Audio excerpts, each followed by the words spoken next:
Tu sais, parfois dans la vie, Dieu enlèvera tout. Pas parce qu'il est en colère, pas parce qu'il t'a oublié, mais parce qu'il veut que tu vois ce qui reste quand tout le bruit a disparu.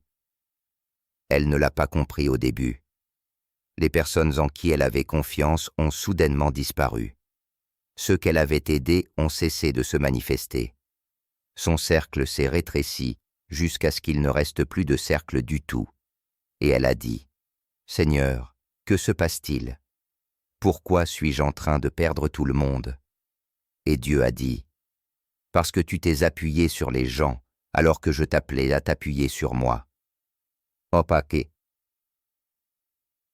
Tu vois, parfois, nous dépendons tellement des autres, de leurs opinions, de leur approbation, de leur présence, que nous oublions celui qui nous a donné le souffle. Alors, dans sa miséricorde, Dieu permet un ébranlement. Il permet la séparation non pas pour la destruction, mais pour la révélation.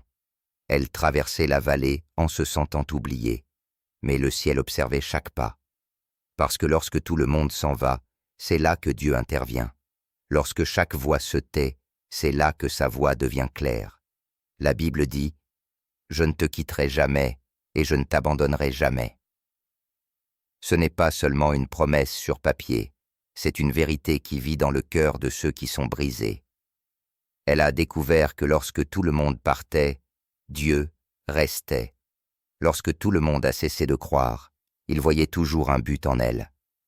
Au début, elle a pleuré. Elle a posé des questions qui n'avaient pas de réponse, mais quelque part dans le silence, elle a commencé à sentir quelque chose monter en elle, la paix. Pas le genre que le monde donne, mais la paix qui surpasse toute intelligence. Cette force tranquille qui murmure « Tu n'as pas encore fini ». Elle a commencé à réaliser que perdre tout le monde n'était pas une perte, c'était un élagage divin. Dieu coupait les branches qui ne pouvaient pas supporter la prochaine saison de sa croissance. Il la préparait à la fécondité. Et parfois, avant de fleurir, il faut être enterré. Fr. Oh, mais laisse-moi te dire quelque chose. Être enterré n'est pas la même chose qu'être mort. Les graines sont aussi enterrées.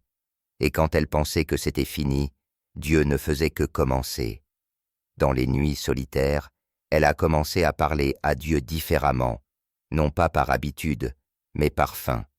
Elle a cessé de répéter la douleur et a commencé à recevoir la paix. Elle a recommencé à ouvrir son cœur, non pas aux gens, mais au but.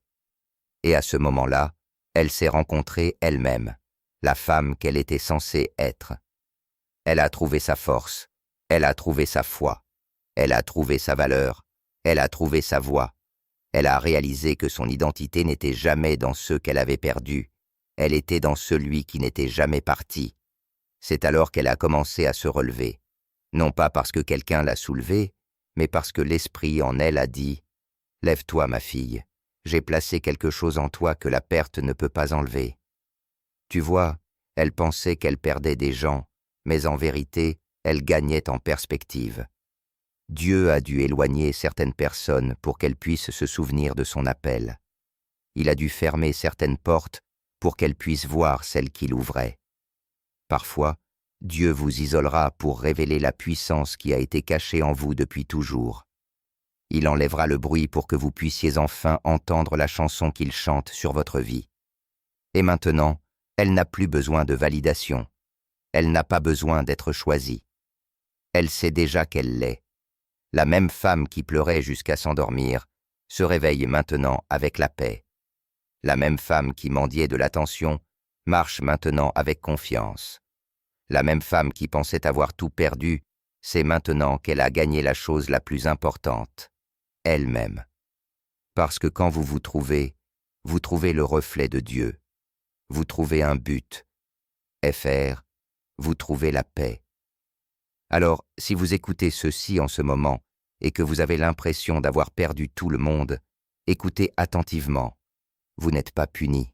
Vous êtes préparé. Vous ne perdez pas votre vie. Vous la trouvez. Dieu enlève ce dont vous pensiez avoir besoin afin de pouvoir vous donner ce dont vous avez vraiment besoin, lui-même. Elle a tout perdu. Oui, mais elle a trouvé la seule personne qui ne pourrait jamais lui être enlevée.